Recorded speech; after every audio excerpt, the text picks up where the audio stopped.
और अमेरिका से तनातनी के बीच ब्रिटेन ने यूक्रेन को बड़ी सैन्य मदद देने का ऐलान कर दिया है और इसके तहत यूक्रेन को 1.6 बिलियन पाउंड मुहैया कराए जाएंगे, जिससे वो 5,000 से ज्यादा वायु रक्षा मिसाइलें खरीद सकेगा। देखिए, ब्रिटेन के पीएम कीर स्टारमर ने यूक्रेन के राष्ट्रपति वोलोदिमीर ज़ेलेंस्की समेत यूरोप के 10 से ज्यादा नेताओं के साथ एक लंबी चर्चा की, जिसके बाद यह बहुत बड़ा ऐलान हुआ है। यह महायुद्ध को और आगे बढ़ाता हुआ और खतरनाक मोड़ पर ले जाता हुआ नजर आता है, जिससे यूक्रेन को रूस से लड़ने के लिए हथियार हासिल करने में यह बहुत बड़ी मदद है, खासतौर से ऐसे वक्त में जब यूक्रेन चाहता है कि उसे अब भी वायु, जमीन, सैन्य ताकत जो है वो मुहैया करवाई जाए शक्तिशाली देशों की तरफ से।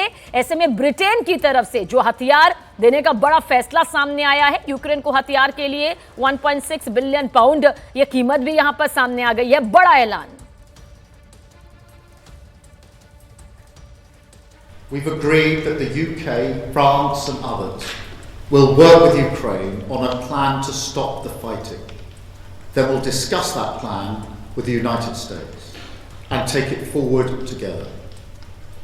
The purpose of today's meeting was to unite our partners around this effort, to strengthen Ukraine and to support a just and enduring peace for the good of all of us.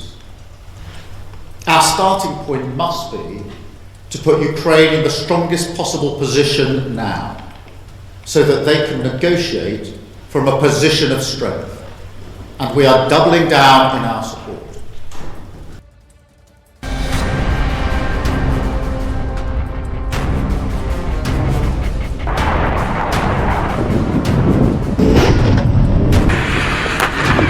And you've met our friends, but they have you.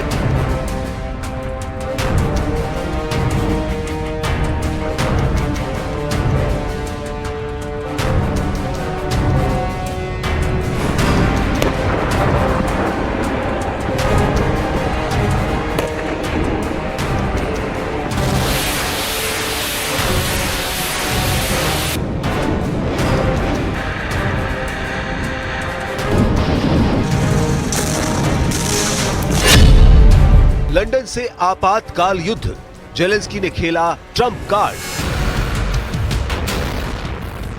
Ukraine जंग अब पूरी तरह से बदल चुका है। अब ये युद्ध सिर्फ जेलेंस्की का युद्ध नहीं रह गया है, बल्कि ये पूरे यूरोप और नेटो देशों का युद्ध बन गया है। व्हाइट हाउस के ओवल ऑफिस में जेलेंस्की और ट्रंप के बीच हुई तीखी बहस ने यूक्रेन युद्ध के सारे समीकरण बदल दिए हैं। लंदन में राष्ट्रपति जेलेंस्की का जिस तरह से ब्रिटिश पीएम कीर स्टारमर ने स्वागत किया है, उसने अमेरिका और रूस को हैरान कर दिया है। हैरानी इस बात की भी हो रही है कि लंदन में रूस के खिलाफ आपातकाल युद्ध की शुरुआत हो चुकी है। लगभग 12 यूरोपीय देश महज 36 घंटे के अंदर लंदन में वॉर प्लान बनाने में जुट चुके हैं। आलम यह है कि ब्रिटेन ने रूस के खिलाफ यूक्रेन को 284 करोड़ डॉलर की भारी भरकम सहायता देना शुरू कर दिया है। इधर पुतिन ने बहुत बड़ी जंग को देखते हुए यूक्रेन पर तेजी से हमले शुरू कर दिए हैं, क्योंकि वॉशिंगटन में हुई तीखी बहस के बाद से दुनिया भर में जेलेंस्की को हीरो और ट्रंप को विलेन के रूप में दिखाया जा रहा है।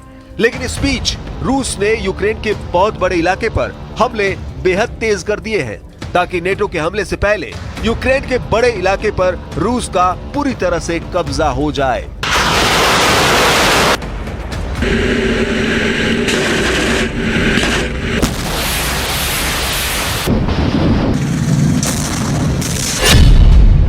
ब्रिटेन फ्रांस का खुला चैलेंज, ट्रंप पुतिन से लड़ेंगी यूरोप सेना।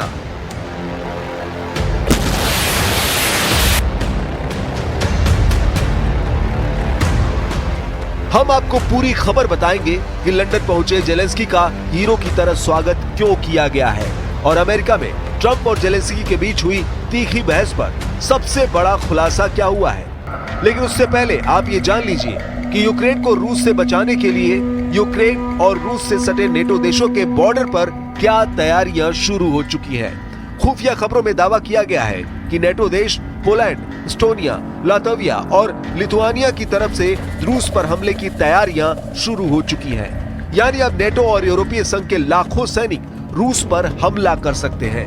कुछ दावों के मुताबिक ब्रिटेन की राजधानी लंदन में आपातकाल युद्ध की जो तैयारियां चल रही हैं, वो सीधे सीधे तीसरे विश्व युद्ध की संकेत दे रही है। जरा देखिए लंदन में यूक्रेन के राष्ट्रपति जेलेंस्की के सामने कौन कौन से यूरोपीय देश रूस से सीधी जंग को तैयार हो रहे हैं।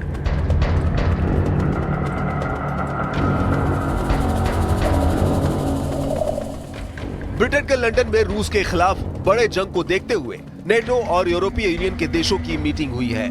हैरानी की बात तो यह है कि राष्ट्रपति जेलेंस्की का यूक्रेन न तो नेटो का सदस्य है और न ही यूरोपीय यूनियन है, लेकिन उसके बावजूद ब्रिटेन ने जेलेंस्की को मीटिंग में शामिल किया है। ब्रिटेन के प्रधानमंत्री कीर स्टारमर ने यूक्रेन का खुलकर समर्थन किया है और ऐलान किया है कि यूक्रेन को जंग के लिए ब्रिटेन की तरफ से 284 करोड़ डॉलर मिलने जा रहे हैं। कुछ खबरों के दावों के मुताबिक यूरोपीय यूनियन के 27 देशों में से 12 यूरोपीय देश यूक्रेन युद्ध में शामिल होने के लिए तैयार हो चुके हैं।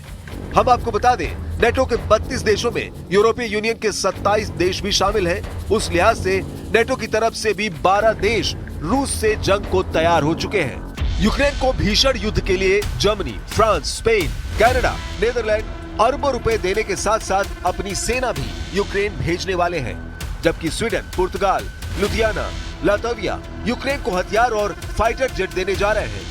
वहीं Norway, Ireland, Finland, Denmark, Austria, Moldova, Romania, Slovakia, Hungary, Poland अपनी सेना, पैसा और हथियार तीनों से मदद को तैयार हो गए हैं। पोलैंड ने तो नेटो और यूरोपीय यूनियन की तरफ से रूस के खिलाफ खुलकर जंग करने का ऐलान भी कर दिया है।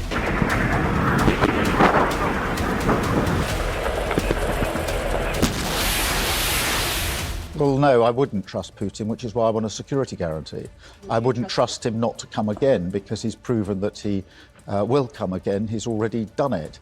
And we know what his ambitions are. But that is precisely why we need a guarantee to the deal. There's no point in a deal that falls apart after a number of months or years. During this period of time, we negotiate on security guarantees, land and territories, and it will be the responsibility of the Ukrainian president. Reconstruction. The US will have the deal on critical minerals and rare earth.